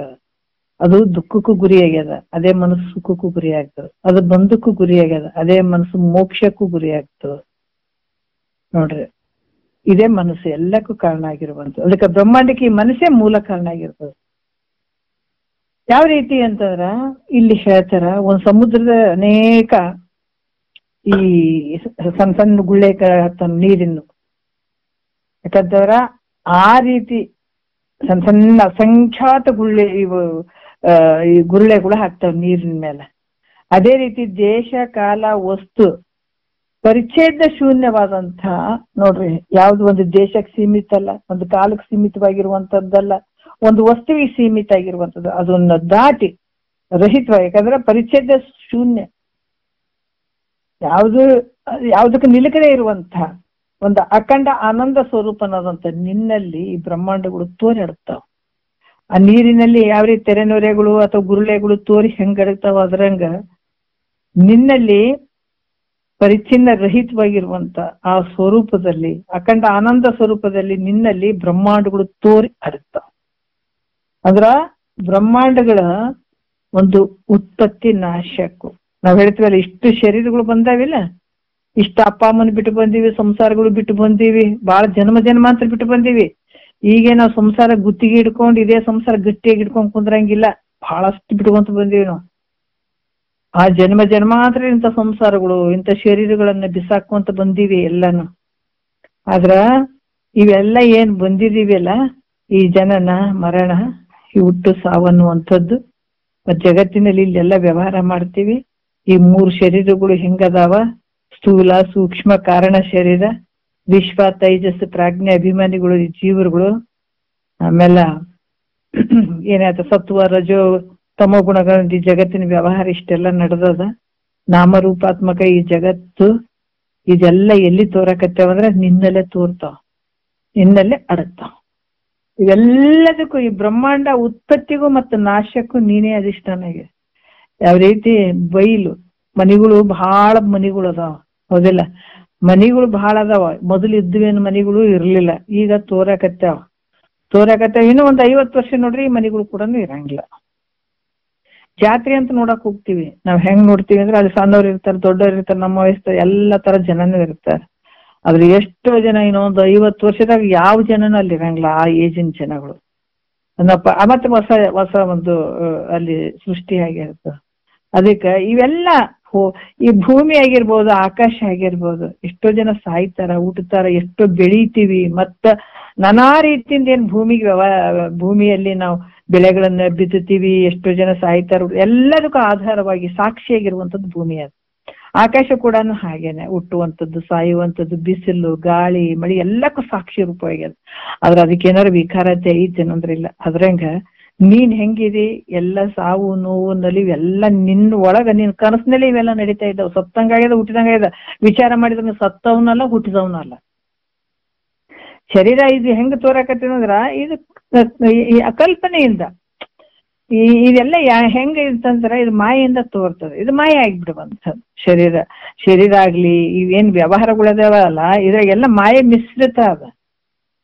ಯಾಕಂದ್ರ ಪರಬ್ರಹ್ಮನ ಒಂದು ಏನು ಒಂದು ಪ್ರತಿಬಿಂಬ ಮಾಯೆಯಲ್ಲಿ ಬಿದ್ದದಕ್ಕಾಗಿ ಎಲ್ಲ ಮಾಯಮಯ ಈ ಜಗತ್ತು. ಮಾಯೆಯಿಂದ ಕೂಡಿದದಕ್ಕ, ಮಾಯದಿಂದ ಆದಂತ ಇವು ಕಾರ್ಯಗಳು ಏನದಾವ ಇವು ಮಾಯನೇ ಆಗ್ತಾವ. ಇವ ಮಾಯ ಆದದಕ್ಕಾಗಿ ಇದು ಸತ್ಯ ಅಲ್ಲ. ಮತ್ತೆ ಇದಕ್ಕೆಲ್ಲ ಅಧಿಷ್ಠಾನವಾಗಿರುವಂತಹದ್ದು. ಯಾಕಂದ್ರೆ ಈ ಪ್ರತಿಬಿಂಬ ಐತಿಲ್ಲಿ, ಶಿವ ಅಂತ ಹೇಳಿಸ್ಕೊಳ್ಳುವಂಥದ್ದು ಯಾವುದು, ಪರಮಾತ್ಮನ ಒಂದು ಪ್ರತಿಬಿಂಬ. ಅದು ಮಾಯೆಯಲ್ಲಿ ಬಿದ್ದು ಮಹೇಶ್ವರ ಅಂತ ಅನ್ಸ್ಕೊಂಡಲ್ಲ. ಮಹೇಶ್ವರ ಅಂತ ಯಾಕೆ ಬಿತ್ತು ಅಂತಂದಾಗ, ಪರಮಾತ್ಮನ ಒಂದು ಪ್ರತಿಬಿಂಬ ಮಾಯೆಯಲ್ಲಿ ಪ್ರತಿಬಿಂಬಿಸಿ ಮಾಯ ಅಂತದ, ಮಾಯ ಜೊತೆಗೂಡಿ ಜಗತ್ತಿನ ಸೃಷ್ಟಿ ಕಾರ್ಯ ನಡೆದದು. ಆದ್ರೆ ಇದು ಸತ್ಯ ಅನ್ನೋದು ಮಿಥ್ಯ. ಇದು ಚಂದ ತಿಳ್ಕೊಂಡ್ಬಿಟ್ರೆ ನೋಡ್ರಿ ಎಷ್ಟು ಆನಂದ ಐತೆಲ್ಲ. ಪ್ರತಿಯೊಂದು ಮಾಯದ ಕಾರ್ಯಗಳು ಇವಿಲ್ಲ. ನಾವ್ ಏಟು ಗಳಿಸೀವಿ ಮಾಡೀವಿ ಅಂದ್ರು ಶರೀರ ಓದಂಗಾಯ್ತು, ಬಂದಂಗಾಯ್ತು, ಸತ್ತಂಗಾಯ್ತು, ಹುಟ್ಟದಂಗಾಯ್ತು, ಅವ್ರು ಎಲ್ಲ ಇವು ಗದ್ದಲಕ್ಕೆ ಬಿದ್ದೀವಿ. ನಾವು ಬಹಳ ಗದ್ದಲಕ್ಕೆ ಬಿದ್ದೀವಿ. ಯಾವ ಜನ್ಮದಾಗೂ ನೆಮ್ಮದಿ ಇರಂಗಿಲ್ಲ. ನಾವ್ ಈ ತರ ಗದ್ದಲಕ್ಕೆ ಬಿದ್ದೀವಿ. ಅದಕ್ಕೆ ಮಹಾತ್ಮರು ಎಳಿಯಾಗಿ ತಿಳಿಸ್ತಾರ ನಮ್ಗ. ಇದೆಲ್ಲ ಅನಾತ್ಮದಿಂದ ಕೂಡ್ಯದ, ಇದು ಮಾಯೆಯಿಂದ ಕೂಡ್ಯದ, ಇದು ಸತ್ಯ ಅಂತ ತಿಳ್ಕೊಬೇಡ್ರಿ ಅಂತಾರ ಅವ್ರು. ಅದಕ್ಕೆ ಆರು ನಾನೆಂದು ವಿಚಾರಿಸು ವಿಷಮ ಸಂಸಾರ, ಇದು ಕನಸೈತಪ್ಪ, ಇದು ಸತ್ಯ ಅಂತ ತಿಳ್ಕೊಬೇಡ್ರಿ. ಸತ್ಯ ಇರುವಂತದ್ದು ಒಂದ್ ಐತಿ, ಎಚ್ಚರಿಕೆ ಆಗ್ರಿ. ಯಾಕಂದ್ರ ಈಗ ಮಲಗಿ ಬಿಟ್ರಿ ನೀವು ಆಡುವತ್ ನಿದ್ದೆಯಲ್ಲಿ. ಈಗೇನು ಒಂದ್ ಚೂರು ಒಂದು ಕುಂತ್ ಕೇಳಕತ್ತೀವಲ್ಲ, ನಾವ್ ಕಣ್ ತೆಗೆದು ಸ್ವಲ್ಪ ಹಾಸಿಗೆ ಮೇಲೆ ಕುಂತ್ ಹಿಂಗ್ ಕಣ್ ಬಿಟ್ಟಂಗಿದು. ಯಾಕ ಈಗ ಸ್ವಲ್ಪ ಗುರುಗಳು ಏನೋ ಹೇಳಕತ್ತಾರ, ಸ್ವಲ್ಪ ಎಚ್ಚರಿಕೆ ಸ್ಥಿತಿಗೆ ಬಂದಂಗ. ಉಳಿದ್ವಿ ಯಾವ ಕೇಳಂಗಲ್ಲ, ಎಲ್ಲ ಗಾಢವಾಗಿ ಮಲಿಗಾವ ಅಂತ ತಿಳ್ಕೊಬೇಕವು. ಅವಿನ ಎದ್ದೇ ಇಲ್ಲ, ಯಾವ ಜನ್ಮಕ್ಕೆ ಹೆಸರು ಆತವ ನಾವ್ಕಿನ್ನ. ಹಂಗೈತಿ ಪರಿಸ್ಥಿತಿ. ನಾವೆಲ್ಲ ದೊಡ್ಡ ಅಧಿಕಾರಿ ಅದೀವಿ, ದೊಡ್ಡ ಮಿನಿಸ್ಟರ್ ಅದೀವಿ, ಯಾರು ಇಲ್ಲ ಇದ್ರ ಮುಂದಿಲ್ಲಿ. ಎಲ್ಲ ಮಲಗಿದಂಗೆ. ಹಂಗಾಗಿ ಮಹಾತ್ಮರು ಬಹಳ ಚಂದ ಹೇಳ್ತಾರ, ಎಷ್ಟ್ ಎಚ್ಚರಿಕೆ ಕೊಡ್ತಾರ ನಮ್ಗ. ಯಾವಾಗ ಗುರು ವಾಕ್ಯಗಳು ನಿನ್ ಕಿವಿಗ್ ಬಿದ್ದು ಅಂದ್ರೆ ಅವಾಗ ಕಣ್ಣು ತೆಗಿಯಕತ್ತಿದಂತ ಅರ್ಥ. ಅದಕ್ಕೆ ಹೇಳ್ತಾರೆ, ಇದನ್ನ ಕೇಳಕತ್ತಿದ್ರೆ ನೀ ಪುಣ್ಯಶಾಲಿಯಪ್ಪ ಅಂತ ಹೇಳಿದಾರೆ ಮಹಾತ್ಮರು ಹೇಳಕತ್ತಾರ. ಅವ್ರು ಎಲ್ಲರಿಗೂ ನೀವು ಅಕ್ಕಪಕ್ಕ ಜಗ್ಗಿ ಗಳಿಸಿದ ಪುಣ್ಯಶಾಲಿ ಅಂತಾರೆ ನೋಡ್ರಿ. ಸಾಧ್ಯ ಇಲ್ಲ ಅನ್ನಂಗಿಲ್ಲ ಮಹಾತ್ಮರಂಗ. ಅದಕ್ಕ ಇವೆಲ್ಲಕ್ಕೂ ತೋರಕತ್ತ ಒಡಗಕತ್ತವ, ಇದಕ್ಕೆ ಎಲ್ಲದಕ್ಕೂ ಅಧಿಷ್ಠಾನ, ಜಗತ್ತಿಗೆ ಅಧಿಷ್ಠಾನವಾಗಿರುವಂಥವ್ ನೀನೇ ಇದೀಪ. ನಿನಗ ಭ್ರಮೆ ಹೋಗ್ಕೊಂಡು ನಾ ಸಣ್ಣ ಓದಿನಿ ಅದನ್ನ. ಅದಕ್ಕೆ ಹೇಳ್ತಾರ ಲಿಂಗ ಮಧ್ಯೆ ಜಗತ್ ಸುರಂ ಲಿಂಗಮಯಂ ಜಗತ್ ಅಂತ ಹೇಳಿದಾರ ಅವರು. ಲಿಂಗ ನಾವು ಗುಡಿ ಗುಂಡಾದಾಗ ಇಟ್ಟಿಟ್ಟು ನಾವು ಪೂಜೆ ಮಾಡಕ್ ಹೋಗ್ತೀವಿ, ಲಿಂಗ ಅಟ್ಟೆ ಅದ ನಾನು. ಆದ್ರ ನೀನು ನಿನ್ನ ಬುದ್ಧಿ ಅಷ್ಟ ಐತಪ್ಪ, ಅದಕ್ಕೆ ಹಂಗ ಅನಿಸ್ತದ. ಆದ್ರ ಆ ಲಿಂಗ ಏಟ್ ದೊಡ್ಡದಂತ ನೀ ತಿಳ್ಕೊ, ಗುರು ಮುಖಾಂತರ ತಿಳಿಸ್ತೇನತ್ತ. ಅದಕ್ಕೆ ಏನ್ ಹೇಳ್ತಾರ, ಶಿವಪಥ ನರಿವಡೆ ಗುರುಪಥ ಮೊದಲು, ಶಿವಪಥ ನರಿವಡೆ ಗುರುಪಥ ಮೊದಲು, ಕೂಡಲ ಸಂಗಮ ದೇವ ನರಿವಡೆ, ಶರಣರ ಸಂಘವೇ ಮೊದಲೇ ಮೊದಲು. ಎಷ್ಟು ಅದ್ಭುತವಾಗಿ ಹೇಳ್ತಾರಲ್ಲ. ಲಿಂಗ ಇಟ್ಟಿಟ್ಟದನ್ನ ಅದು ಎಷ್ಟು ದೊಡ್ಡದು ಅಂತ ಅರ್ಥ ಮಾಡ್ಕೊಪ್ಪ. ಲಿಂಗ ಮಧ್ಯೆ ಜಗತ್ ಸರ್ವಂ ಅಂತ, ಲಿಂಗದಾಗ ಜಗತ್ ತೋರ್ದಾಕತ್ತದ ಅಂತ ಹೇಳ್ಯಾರ. ಅಂದ್ಮೇಲೆ ನಾವು ಕುಂತು ಕೀಟೆ ಅದ್ ಗುಡಿಯಾಗ ಇಟ್ಟೆ ಅದನ್ನ ಲಿಂಗಪ್ಪ ಅಂತ ಹೇಳಿ ನಾವ್ ಹೋಗಿ ಮಾಡ್ತೀವಲ್ಲ, ನಾವೇ ಪೂಜೆ ಮಾಡಿ, ನಾವೇ ಎಲ್ಲ ಅಭಿಷೇಕ ಮಾಡಿ, ನಾವೇ ಮಂತ್ರ ಘೋಷಣೆ ಮಾಡಿ, ಮತ್ತ ಅದಕ್ಕೇನಾರ ಆಭರಣಗಳನ್ನ ನಾವೇ ಹಾಕಿ, ಮತ್ತ ಇಲ್ರಿ 10 ಗಂಟೆಗೆ ಬಂದ್ ಮಾಡ್ತೀವಿ ನಾವು ದೇವಸ್ಥಾನ ಅಂತ ಹೇಳಿ, ಅದನ್ನ ಗರ್ಭಗುಡಿ ಬಾಗ್ಲಿ ಹಾಕೊಂಡು 4 ಗಂಟೆಗೆ ಮತ್ತೆ ಬಾಗ್ಲಿ ಹಾಕೊಂಡು ಮನೆಗೆ ಬಂದು 4 ಗಂಟೆಗೆ ಹೋಗಿ ನಾವೇ ತೆಗಿತೀವಿ ಅಂದ್ರೆ ಅದು ಈಟೆ ಅದನ್ನ ಪರಿಚ್ಛಿನ್ನ ಅದನ್ನ ಖಂಡಿತ ಅದನ್ನ ಇಷ್ಟೇ ಅದನ್ನ. ಇಲ್ಲಿ ಶಾಸ್ತ್ರಗಳು ಹೇಳ್ತಾವ, ಮಹಾತ್ಮರು ಹೇಳಕತ್ತಾರ ಅಖಂಡದನೋ ಆತ ಲಿಂಗ. ಆ ಲಿಂಗದಾಗ ಜಗತ್ತು ತೋರ್ಯಾಡ್ತದ, ತೋರ್ದಂಗ ಆಗ್ತದ ಅಷ್ಟೇ. ಅದು ವಿಚಾರ ಮಾಡಿದ್ರೆ ಅದು ಇಲ್ಲ, ಸುಮ್ಮ ತೋರ್ದಂಗ ಆಗ್ತದ ಅಷ್ಟೇ. ಅದು ಅಂತದಕ್ಕೆ ಕಿಟ್ಟು ಅಂತೆಲ್ಲ ಈಗ ತಿಳ್ಕೊಂಡ್ರೆ ನಾನು ಹಂಗೆ ತಿಳ್ಕೊತೀನಿ ಅಂದ್ರೆ ತಪ್ಪಾಗ್ತದೆ. ಮಹಾತ್ಮರು ಏನ್ ಹೇಳಕತ್ತಾರ, ಲಿಂಗ ಮಧ್ಯೆ ಜಗತ್ ಸರ್ವಂ ಅಂತ ಹೇಳಿ ಇಟ್ಟಿಟ್ಟು ಅಲ್ಲ ಆತ ಪರಿಪೂರ್ಣ ಅದನಂದ್ರ ಮತ್ತೀಗ ಇಷ್ಟು ಗುರು ಮುಖಾಂತರ ತಿಳ್ಕೊಂಡ್ರೆ ಲಿಂಗಪ್ಪ ಈಟಿ ಅದನಂತ ನಾವು ತಿಳ್ಕೊಂಡ್ರೆ ನಮ್ದು ಅಜ್ಞಾನ ಆಗ್ತದೆ. ಯಾಕಪ್ಪ ಅದಕ್ಕೆ ಶ್ರದ್ಧವನ್ ಲಭತೆ, ಶ್ರದ್ಧೆಯಿಂದ ಗುರು ಇದೇನು ಸುಮ್ಮನೆ ಹೇಳಕತ್ತಿಲ್ಲತ. ಸುಮ್ಮನೆ ಹೇಳಕತ್ತಿಲ್ಲ, ಇದು ಭಗವಂತನ ವಾಣಿ. ಇದು ಉಪನಿಷತ್ತುಗಳಂದ್ರೆ ಏನಂದ್ರ ಶ್ರುತಿ ಪ್ರಮಾಣಗಳು ಅವು. ಈಗ ಇಂಡಿಯಾ ನಮ್ಮ ಗೌರ್ಮೆಂಟ್ ಈಗ ನೋಡ್ರಿ ಕಾನೂನು ಪ್ರಕಾರನೇ ಹೋಗ್ಬೇಕಾಗ್ತದೆ. ಎಲ್ಲರಿಗೆ ಅವ್ರ ಕಂಡ್ರೆ ಇವ್ರಿಗಾಗ್ಲಿ, ಇವ್ರ ಕಂಡ್ರೆ ಅವ್ರಿಗೆ ಚುಚ್ಚಿ ಸಾಯಿ ಬಿಡ್ಬೇಕು, ಇವ್ರಿಗೆ ಚುಚ್ಚಿ ಸಾಯಿ ಬಿಡ್ಬೇಕು, ಅವ್ರಿಗೆ ಹಂಗ್ ಮಾಡ್ಬೇಕು, ಇವ್ರಿಗೆ ಹಿಂಗ ಮಾಡ್ಬೇಕು. ಎಲ್ಲ ಒಬ್ರಿಗೊಬ್ರು ದ್ವೇಷಗಳು ಅದಾವ. ಆದ್ರ ಹಂಗ್ ಮಾಡಕ್ ಆಗ್ತದೇನು ಇಲ್ಲಿ ಅಂದ್ರೆ ಅದು ಪನಿಷ್ಮೆಂಟ್ಗಳು ನೆನಪದ. ಇಲ್ಲ ಈ ತರ ಮಾಡಿದ್ರೆ ಇಂಥ ಪನಿಷ್ಮೆಂಟ್, ಈ ತರ ಮಾಡಿದ್ರೆ ಇಂಥ ಪನಿಷ್ಮೆಂಟ್ ಅದಾವ, ನಾವ್ ಇದೇ ಪ್ರಕಾರನೇ ನಡೀಬೇಕು. ನಮ್ಗೆ ಎಷ್ಟು ಈ ಕಾನೂನು ಅದಾವಿಲ್ಲ, ನಾವ್ ಹೆಂಗ್ ಬೇಕು ಹಂಗ್ ಮಾಡ್ತೀನಿ ಜೀವನ ಅಂದ್ರೆ ಇಲ್ಲೇ ಇಲ್ಲ, ಲೌಕಿಕದಾಗೆ ಇಲ್ಲ. ಆದ್ರೆ ಪರಮಾರ್ಥದಲ್ಲಿ ಎಲ್ಲ ತಪ್ಪಿಬಿಟ್ಟಿವಿ ನಾವು. ಪರಮಾರ್ಥದಲ್ಲಿ ನಮ್ಗೆ ಯಾವ ಪ್ರಮಾಣಗಳು ಬೇಕಾಗಿಲ್ಲ, ಯಾರೋ ಏನೋ ಹೇಳಿದ್ರೆ ನಾವು ತಿಳ್ಕೊಂಡು ಇರ್ಬೋದಪ್ಪ ಅಂತ ಆತರ ನಂಬ್ಕೊಂಡು ಹೋಗ್ತೀವಿ. ಆದ್ರೆ ಅಲ್ಲಿ ನಂಬಬೇಕಾದ್ರೆ ಒಳ್ಳೆ ವಿಚಾರಗಳನ್ನ, ಒಳ್ಳೆ ಒಂದು ಪ್ರಮಾಣಯುಕ್ತವಾದಂತ ವಿಚಾರಗಳನ್ನ ನಂಬಬೇಕು. ಇಲ್ಲ ಲೌಕಿಕದಲ್ಲೇ ಒಂದು ಕಾನೂನು ಅಂತ ಐತೆ ಅಂತದಕ್ಕಾಗಿ ಒಂದು ಸುವ್ಯವಸ್ಥೆಯಿಂದ ನಡೆದದ ಈ ಜಗತ್ತು. ಇಲ್ಲಾಂದ್ರೆ ಎಲ್ಲಿ ಬೇಕಲ್ಲೇ ಓಡದಾಕಿ ಹಿಂಗಾಗಿ ಎಲ್ಲ ಅಸ್ತವ್ಯಸ್ತ ಆಗೋಗ್ಬಿಡ್ತಿತ್ತು. ಅದೇ ರೀತಿ ಪರಮಾರ್ಥದಲ್ಲಿ ಶ್ರುತಿ ಪ್ರಮಾಣಗಳು ಅದಾವ. ಸದ್ಗುರು ಹೇಳ್ಬೇಕಾದ್ರ ಶ್ರುತಿ ಪ್ರಮಾಣಗಳನ್ನ ಇಟ್ಕೊಂಡು ಹೇಳಿ ಆ ಪ್ರಕಾರ ಶಿಷ್ಯರಾದಂತಾರೆ ಅದೇ ಪ್ರಕಾರ ನಡ್ಕೊಂಡ್ಬಿಟ್ರೆ ಜೀವನ ಪಾವನ. ಅಂತ ಅದ್ಭುತ ಶಕ್ತಿ ಇದ್ರಾಗ ಐತೆ. ಅದಕ್ಕೆ ಏನ್ ಹೇಳ್ತಾನ ಸದ್ಗುರು, ಏನ್ ಹೇಳ್ತಾನ, ಲಿಂಗ ಮಧ್ಯೆ ಜಗತ್ ಸರ್ವಂ ಲಿಂಗಮಯಂ ಜಗತ್ತು. ಹೆಂಗೈತೆ ಲಿಂಗ ಸಾಕಂಡೈತೆ. ಆ ಲಿಂಗ ಸ್ವರೂಪ ಯಾರು? ನೀನೇ.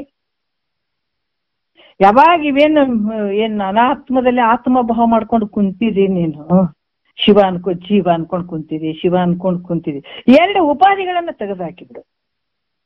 ಉಪಾಧಿಗಳನ್ನ ತೆಗೆದ್ರ ಇಲ್ಲಿ ಮಾಯ ಉಪಾಧಿಯನ್ನ ತೆಗಿ, ಇಲ್ಲಿ ಅವಿದ್ಯೆಯ ಉಪಾಧಿಯನ್ನ ತೆಗಿ. ಅವಿದ್ಯೆಯಲ್ಲಿ ಇದು ಪ್ರತಿಬಿಂಬಿಸಿ ಇದು ನಾ ಸತ್ಯ, ನಾ ಹುಟ್ಟಿದೆ, ನನಗ ಹಂಗಾಯ್ತು ಹಿಂಗಾಯ್ತು ಅಂತ ಇದು ಹೊತ್ಕೊಂತ ಕುಂತದ. ಆದ್ರ ಮಾಯ ಉಪಾಧಿ ಮಾಡ್ಕೊಂಡು ಜಗತ್ತಿನ ಸರ್ವಜ್ಞತ್ವಾದಿ ಈತ ಮಾಡ್ಕೊಂತ ಕುಂತಾನ, ಎಲ್ಲವನ್ನ ಕಾಣಿಸೋದು. ಇದು ಇವೆರಡರಾಗ ಬಿದ್ದದ್ದೇ ಮಾಯೆ. ಇದು ಬಹಳಷ್ಟು ಇದು ದುಃಖ ಕೊಡುವಂಥದ್ದು. ಯಾವಾಗ ಈ ಉಪಾಧಿಗಳ ಜೊತೆಗೆ ನಾವು ಹೋದಾಗ ನಮಗ್ ಬಹಳ ದುಃಖ ಐತೆ. ಯಾವಾಗ ಗುರು ಮುಖಾಂತರ ನಾವು ತಿಳ್ಕೊಂಡು ಈ ಮಾಯ ಉಪಾಧಿಯನ್ನ ಕಳಿಸ್ಬಿಡೋದು, ತೆಗೆದು ಬಿಡೋದು, ಅವಿದ್ಯೆಯ ಉಪಾಧಿಯನ್ನ ತೆಗೆದಾಗ ನೀನೇ ಪರಬ್ರಹ್ಮ. ಘಟಾಕಾಶ ಮಠಾಕಾಶ ಅಂತ ಹೇಳ್ತಾರೆ. ಘಟಾಕಾಶದಲ್ಲಿ ದೊಡ್ಡ ಬೈಲದ, ಇದು ಘಟಾಕಾಶದಲ್ಲಿ ಸಣ್ಣ ಬೈಲದ, ಇದು ಮಠಾಕಾಶದಲ್ಲಿ ದೊಡ್ಡ ಬೈಲದ, ಘಟಾಕಾಶದಲ್ಲಿ ಸಣ್ಣ ಬೈಲದ. ಘಟವನ್ನು ಒಡಿತು, ಮಠ ಬಿತ್ತು ಆ ಕಡೆ ಅಂದ್ರ ಎರಡು ಬೈಲು ಒಂದೇ. ಹಂಗ ಇಲ್ಲಿ ನಿನ್ನ ಸ್ವರೂಪ ಹೆಂಗ ಐತಪ್ಪ ಅಂತಂದ್ರ ಅಖಂಡ ಐತೆ. ನೀನು ಈ ನೋಡು, ಯಾಕಂದ್ರ ಭ್ರಮೆಯಲ್ಲಿ ಬಿದ್ದುಕೊಂಡು ನಾನು ಇಟ್ಟೆ ಅದೀನಿ ಅಟ್ಟೆ ಇದೀನಿ, ಆ ದೇವ್ರ ಏನ್ ಮಾಡ್ಬಿಡ್ತದನಿ, ಈ ದೇವ್ರ ಏನ್ ಮಾಡ್ತದೀನಿ, ನೀವು ಉಪವಾಸ ಇದ್ದೆ ಇವತ್ತು ಬಿಟ್ಬಿಟ್ಟಿನಿ, ದೇವ್ರೇನ್ ಶಿಕ್ಷೆ ಕೊಟ್ಬಿಡ್ತದ. ಗುರುನಾಥನ್ ಪಾದಕ್ಕೆ ಬಿದ್ದ ಮೇಲೆ ಎಲ್ಲವನ್ನ ಭಯನ ಬಿಡಿಸಿಬಿಡ್ತಾನ್ರಿ. ಭಯ ಬಿಟ್ಟು ಬಿಡ್ಬೇಕು, ಇಲ್ಲಾಂದ್ರೆ ಸುಮ್ಮನೆ ಹೇಳ್ತಾನ ನಮ್ ಸದ್ಗುರುನಾಥ.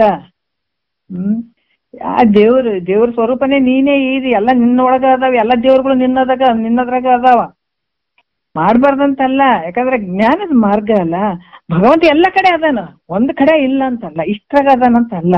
ಭೇದಕ್ಕೆ ಅವಕಾಶ ಇಲ್ಲ. ಆ ಸ್ವರೂಪನೇ ನೀನದು. ನೀನೇ ತಿಳಿತಿದಂದ್ರೆ ಮತ್ತೆ ನೀನೇ ದೇವ್ರು. ಎಲ್ಲವನ್ನ ಎಲ್ಲ ತಿಳಿಯೋ ನೀನೇ ಅಲ್ಲ, ಏನ್ ಬ್ಯಾರೆ ಅದಾರ ಯಾರಾದ್ರ? ಅದಕ್ಕೆ ತಿಳಿಸಿಕೊಳ್ಳುವಂಥದ್ದು ಯಾವುದು? ತಿಳಿಯುವಂಥವನ್ ಯಾರ?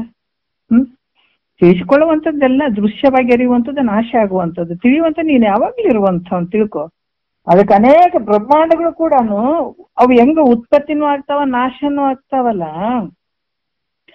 ಅವಕ್ಕೆಲ್ಲ ಅಧಿಷ್ಠಾನ ರೂಪ ಆಗಿರುವಂಥವ್ ನೀನೇ ಇದೆಪ್ಪ. ಈ ರೀತಿಯಾಗಿ ಅವರು ವಿಚಾರಗಳನ್ನ ಇಲ್ಲಿ ಹೇಳ್ತಾರೆ. ಯಾವ ರೀತಿ ಅಧಿಷ್ಠಾನವಾಗಿರುವಂಥ ಈ ಭೌತಿಕ ಸೃಷ್ಟಿ, ಈ ರೀತಿಯಾಗಿ ಕೆಲವೊಂದು ವಿಚಾರಗಳನ್ನ ಅವರು ಹೇಳ್ತಾರೆ. ಏನ್ ಹೇಳ್ತಾರ ಅಂತಂದ್ರೆ, ಸ್ವಲ್ಪ ಟೈಮ್ ಐತೆ, ಅದಕ್ಕ ಇಲ್ಲಿ ಕೂಡ ಯಾವ ರೀತಿ ಅಂತಂದ್ರ ಬ್ರಹ್ಮಾಂಡಗಳು ತೋರಿ ನಿನ್ನಲ್ಲೇ ಅಡಗ್ತಾವ. ಕನಸು ಹೆಂಗ ನಿನ್ನಲ್ಲೇ ತೋರಿ ನಿನ್ನಲ್ಲೇ ಅಡಗ್ತಾವ, ಅದೇ ರೀತಿ 11 ನಿಮಿಷ ಸ್ವಲ್ಪ ನೋಡ್ಬಿಡೋಣ, ಬಹಳ ಏನ್ ಬೇಡ. ವಿಸ್ಮಯ ಮುಂದಿದೆ ಕೇಳಿ ನಿನ್ನಲ್ಲಿ, ಅಸ್ಪಂದಾತ್ಮಕವಹ ನಿನ್ನಲ್ಲಿ, ಬಗೆಯೆಂದೆ ಒಂದತ್ತಿಯ ಮರನು ಮಿಗೆ ಪಸರಿಸಿ ಮಸಗಿತ್ತಾಮರನು, ಕಾಲವೆನಿಪ ಗಾಳಿಯೋಳೊಲೆಯುತ್ತ ಮೇಲೆ ನಿಜಾಶ್ರಯವನ್ನೇ ಮುಸುಗುತ್ತ, ಚಿತ್ತದ ಹಮ್ಮಿನ ಬೇರುಗಳಿಂದ ಮತ್ತೆ ಋಷಿಕೇಶವೆನಿಪ ತಳಿರಿಂದ, ಜಾತ ಜಾಂಡ ಪಲಾವಳಿಯಿಂದ ಭೂತವೆನಿಸುತ್ತೊಳಗಿಹ ನೂರದಿಂದ, ಮುಸುಗಿತು ಭೂತೋಪಾದಿಗಳಲ್ಲಿ ಎಸೆದುದು ಚಿತ್ತ ಕಿಳಾತ್ಮತೆಯಲ್ಲಿ ಅಂತ ಹೇಳುವಂಥದ್ದು. ಶಿಷ್ಯನೇ ನೋಡ್ಪ ಏನ್ ಹೇಳ್ತಾರ, ಬಹಳ ಒಂದು ಆಶ್ಚರ್ಯ ಐತಿ ನಿನ್ನ ಸಲುವಾಗಿ ಒಂದು ದೃಷ್ಟಾಂತವನ್ನು ಹೇಳ್ತೀನಿ ಅಂತ ಹೇಳ್ತಾರೆ. ಅದಕ್ಕೆ ಗುರು ಶಿಷ್ಯರ ಬಾಂಧವ್ಯ ಹೆಂಗಿರ್ಬೇಕಂದ್ರ ಏಕಭಾವ ಇರ್ಬೇಕು, ಒಳಗೊಂದು ಹೊರಗೊಂದು ಇರಬಾರ್ದು. ಶಿಷ್ಯನು ಬಹಳಷ್ಟು ಪ್ರಶ್ನೆಗಳು ಬರ್ತಾವ, ಪರಮಾನುಭವದಲ್ಲಿ ಅನುಭವ ಎಲ್ಲದ್ರಲ್ಲಿ ಹೇಳ್ತಾರ ಗುರು ಹೆಂಗಿರ್ಬೇಕು, ಶಿಷ್ಯ ಹೆಂಗಿರ್ಬೇಕು ಅಂತ ಹೇಳ್ಬಿಟ್ಟು. ಸದ್ಭಾವ ಗುರು ಶಿಷ್ಯರಲ್ಲಿ ಹೆಂಗಂದ್ರ ಗುರುವಿನಲ್ಲಿ ಯಾವತ್ತೂ ವಂಚನೆ ಬರದೇ ಇರುವಂಗ ನಡ್ಕೊಳ್ಬೇಕು ಶಿಷ್ಯ ಆದಂತ. ಅಷ್ಟು ಒಂದು ಉತ್ತಮವಾದ ಬಾಂಧವ್ಯ ಇರ್ಬೇಕು. ಯಾಕಂದ್ರ ಯಾವಾಗ ಆ ಶಿಷ್ಯನ ಒಂದು ಸದ್ಗುಣಗಳು, ಆತನ ನಡೆಯುವಂತ ಆತನ ಒಂದು ಸೇವಾದಿಗಳು, ಆತನ ಒಳಗಡೆ ಇರುವಂತ ಅಂತಃಕರಣ ಭಾವ ಗುರುವಿಗೆ ಗೊತ್ತಾಯ್ತಂದ್ರೆ ಗುರು ಅವಾಗ ತನ್ನ ಗಂಟನ್ನು ಬಿಚ್ತಾನೆ. ಬಿಚ್ಚಿವನ್ನೆಲ್ಲ ಒಲವಿನಿಂದ ತಿಳಿಸ್ಬೇಕು. ಪ್ರೀತಿಯಿಂದ ತಿಳಿಸಿದಾಗ ಶಿಷ್ಯನ ಅಂತಃಕರಣಕ್ಕೆ ತಲುಪುತ್ತಾವ, ಇಲ್ಲಾಂದ್ರೆ ತಲುಪಂಗಿಲ್ಲ. ಯಾವ್ದೋ ಒಂದು ಕಾಟಾಚಾರಕ್ಕೆ ನಾ ಹೇಳ್ತೀನಿ, ಶಿಷ್ಯನ ಬಳಿ ಏನೋ ಅಪೇಕ್ಷೆ ಇಟ್ಕೊಂಡು ಹೇಳ್ತೀನಿ ಅಂತಂದ್ರೆ ಈ ವಾಕ್ಯಗಳು ಅಲ್ಲಿ ಹತ್ತಂಗಿಲ್ಲ. ಶಿಷ್ಯನ ಬಳಿ ಗುರುವಿನ ಬಗ್ಗೆ ಅಪೇಕ್ಷೆ ಇರಬಾರ್ದು, ಗುರುವಿನಲ್ಲಿ ಶಿಷ್ಯನ ಅಪೇಕ್ಷೆ ಇರಬಾರ್ದು. ಗುರುವಿನಿಂದ ನನಗ ಲಾಭ ಆಗ್ಬೇಕು, ಗುರುವಿನಿಂದ ನನಗೆ ಇಂಥದ್ದು ಸಿಗಬೇಕು, ನಮ್ ಗುರುವಿನಿಂದ ನಾವು ಪ್ರಚಾರ ಪಡ್ಕೊಳ್ಬೇಕು, ಇಂಥ ಅಪೇಕ್ಷೆ ಇದ್ರೆ ಖಂಡಿತ ಮುಂದುವರಿಯಕ್ ಸಾಧ್ಯನೇ ಇಲ್ಲ. ಆದ್ರೆ ಶಿಷ್ಯನಿಂದ ನನಗೇನಾದ್ರೂ ಸಿಗ್ತದ, ದುಡ್ಡು ಸಿಗ್ತದ, ಅಥವಾ ಆಸ್ತಿ ಸಿಗ್ತದ, ಅಂತಸ್ತು ಸಿಗ್ತದ ಅಂತ ಅನ್ನುವಂತ ಗುರುವಿಗೆ ಭಾವ ಇತ್ತಂದ್ರ ಆತ ಏನ್ ಹೇಳಿದ್ರು ಕೂಡ ವ್ಯರ್ಥನೆ, ಅದು ತಾಗಂಗಿಲ್ಲ. ಅವ್ ಯಾರು ಏನ ಅಪೇಕ್ಷೆ ಫಲಾಪೇಕ್ಷೆ ಯಾವ ಗುರು ಶಿಷ್ಯರಲ್ಲಿ ಇರದೇ ಇರುವಂತ ಜ್ಞಾನ ಇದು, ಪರಿಪಕ್ವ ಜ್ಞಾನ ಇದಾಗುವಂಥದ್ದು. ಇಬ್ಬರ ಹತ್ರನೇ ಯಾವ ಭಾವ ಸ್ವಾರ್ಥ ಭಾವನ ಮುಂದೆ ಚೂರು ಸುಳಿದಿರ್ಬಾರ್ದು. ಹಂಗಾದಾಗ ಮಾತ್ರ ಇದಾಗುವಂಥದ್ದು. ಅದಕ್ಕೆ ಇಲ್ಲಿ ಏನ್ ಹೇಳ್ತಾರ, ಬಹಳ ನಾನು ಒಂದು ನಿನ್ನ ಸಲುವಾಗಿ ಒಂದು ದೃಷ್ಟಾಂತ ಹೇಳ್ತೀನಿ ಕೇಳಪ್ಪ. ಹೆಂಗ್ ಕೇಳು, ಏಕಾಗ್ರ ಚಿತ್ತದಿಂದ ಕೇಳ ಅಂತ ಹೇಳ್ತಾರೆ ಶಿಷ್ಯನಿಗೆ. ಸ್ವಲ್ಪ ಮನಸ್ಸಿಟ್ಟು ಕೇಳಂತಾರ. ಯಾಕಂತಂದ್ರ ಇಲ್ಲಿ ನಮ್ಮ ಮುಂದೆ ಕುಂತ್ರ ಗುರುಗಳ ಹತ್ರ ಕೂತ್ಕೊಂಡ್ರ ಶಿಷ್ಯರುಗಳು ಮುಖಗಳು ಗೊತ್ತಾಗ್ತಾವ. ಅವ್ರೇನ್ ಮಲಗ್ಯಾರೋ ಎದ್ದಾರೋ ಆಕಳಿಸ್ಕೊಂತ ಕೇಳಕತ್ತಾರೋ ಯಾವಾಗ ಬಿಟ್ಟಾರೋ ಅಂತ ಕೇಳ್ತಾರೋ ಅದೇನೇ ಅದಕ್ಕೆ ಹೇಳೋರಿಗೆ ಗೊತ್ತಾಗಂಗಿಲ್ಲ, ಗುರುಗಳಿಗೆ ಗೊತ್ತಾಗಂಗಿಲ್ಲ. ಯಾಕಂದ್ರ ನೀವ್ ಹೆಂಗ್ ಕುಂತ್ರು ಕೂಡ ಅವ್ರೇನ್ ನೋಡಂಗಿಲ್ಲ ಬಿಡ್ರಿ ಅಂತ ಹೇಳ್ಬಿಟ್ರಿ ನೀವ್ ಯಾವ ರೀತಿ ಆದ್ರೆ ಕೇಳ್ಬಹುದು, ಇಲ್ಲ ಅಂತಿಲ್ಲ. ಆದ್ರ ಇಲ್ಲಿ ಏನಂದ್ರೆ ನಾವಿದು 1 ತಾಸು ಅಥವಾ 10-20 ನಿಮಿಷ ಇದಕ್ಕಾಗಿ ನಾವ್ ಏಕಾಗ್ರ ಭಾವದಿಂದ ಕುಂತು ಕೇಳ್ತೀವಿ ಅನ್ನುವಂಥದ್ದು ಇದು ದೊಡ್ಡ ತಪಸ್ಸು. ಏನೇ ಕೆಲಸ ಇದ್ರು ಕೂಡ ಅದು ಬದಿಗಿಟ್ಟು ನಾನು ಇದನ್ನ ಕೇಳ್ತೀನಿ ಅನ್ನುವಂತ ಇದಕ್ಕಾಗಿ ಒಂದು ಸಮಯವನ್ನ ಒಂದ್ ಸ್ವಲ್ಪ ಮೀಸಲಿಡ್ತೀವಲ್ಲ, ಇದು ಒಂದು ತಪಸ್ಸು. ಇದನ್ನ ನಾವು ತಿಳ್ಕೊಳ್ಬೇಕು. ಆಮೇಲೆ ಇಲ್ಲಿ ನಿನ್ನ ಸಲುವಾಗಿ ಹೇಳ್ತಾ ಇದ್ದೀನಿ, ಇದನ್ನೇ ಕೇಳಕಂತ ಕುಂತಂತ ಶಿಷ್ಯನಿಗೆ ಏಕಾಗ್ರದಿಂದ ಚಿತ್ತದಿಂದ ಆಲಿಸುವಂತ ಹೇಳ್ತಾರ ಅಂದಾಗ ನಾವು ಹೆಂಗಿರ್ಬೇಕು? ಯಾಕಂದ್ರೆ ಇದು ಸಾಮಾನ್ಯ ಅಲ್ಲ. ಈ ವಿಚಾರಗಳು ನಮಗ್ ಬಡಿತಾ ಇದ್ದಾವಂದ್ರೆ ಇದು ಎಷ್ಟು ಜನ್ಮದ ಪುಣ್ಯ ಏನೋ ಅಂತ ಅನಿಸ್ತು. ಯಾಕಂದ್ರೆ ಇವೇ ವಾಕ್ಯಗಳು ಕರ್ಮ ಉಪಾಸನೆ ಮಾಡೋರಿಗೆ ಸಿಗಂಗಿಲ್ಲ ಇವು. ಯಾಕಂದ್ರೆ ಪುಣ್ಯ ಬೇಕಿದಕ್ಕೆ. 3 ಗುಣಗಳು ಅಂದ್ರೆ ಸಿಗಂಗಿಲ್ಲ, ಇದಂದ್ರೆ ಶರೀರಗಳು ಅಂದ್ರೆ ಏನ್ರಿ ಅಂತ ಗೊತ್ತಾಗಂಗಿಲ್ಲ, ಏನೇನೇನು ಗೊತ್ತಾಗಂಗಿಲ್ಲ. ಅಲ್ಲಿ ಮುಂದಿದ್ರು ಕೂಡ ಅವು ಕತ್ತಂಗಿಲ್ಲ. ಯಾಕಂದ್ರೆ ಪುಣ್ಯದ ಫಲ ಇರ್ಲಿಲ್ಲ ಅಂದ್ರೆ. ಅದಕ್ಕೆ ಇವತ್ತು ಯಾವ ಜನ್ಮದ ಪುಣ್ಯನೇ ಇಂಥವೆಲ್ಲ ನಾವು ವಿಚಾರಗಳನ್ನ ಕೇಳ್ತಾ ಇದ್ವಿ ಮಾಡ್ತಾ ಇದ್ವಿ ಅಂದ್ರೆ. ಅದಕ್ಕೆ ಗುರುಗಳು ಹೇಳ್ತಾರಪ್ಪ, ಏಕಾಗ್ರ ಚಿತ್ತದಿಂದ ಇದೇ ಕೇಳ್ಬೇಕಂತ ಕುಂತತಿಗೆ ಏಕಾಗ್ರ ಚಿತ್ತದಿಂದ ಆಲ್ಕಂತ ಹೇಳಕತ್ತಾರ. ಅಚಲ ಸ್ವರೂಪವಾದಂತ ಪರಿಪೂರ್ಣವಾದಂತ ನಿನ್ನಲ್ಲಿ ನಾನಾ ರೀತಿಯಿಂದ ತೋರುವಂತ ಈ ಮನಸ್ಸು ಅನ್ನುವಂಥದ್ದು ಹೆಂಗದಿದೆ, ಅತ್ತಿ ಮರ ಇದ್ದಂಗಂತ ತಿಳ್ಕೊಂತಾರ. ಅತ್ತಿ ಮರ ಅದು ಯಾವ ರೀತಿ ಅಲ್ಲಿ ಅತ್ತಿ ಮರದ ದೃಷ್ಟಾಂತ ಕೊಡ್ತಾರ ಅನ್ನುವಂಥದ್ದು ನಾಳೆ ನೋಡೋಣ. ಯಾಕಂದ್ರೆ ಈ ಬ್ರಹ್ಮಾಂಡಗಳು ನಿನ್ನಲ್ಲಿ ಹೆಂಗ್ ತೋರ್ತಾವಂತ ಅನ್ನೋದಕ್ಕಾಗಿ ಇದನ್ನ ದೃಷ್ಟಾಂತ ಕೊಟ್ಟು ಹೇಳ್ತಾರ ಅವ್ರು. ಮತ್ತೆ ನಾಳೆ ನೋಡೋಣ. 2 ಮತ್ ಗುರುಗಳು ಪಾದಕ್ಕೆ ಅರ್ಪಿಸಿ ಹರವು.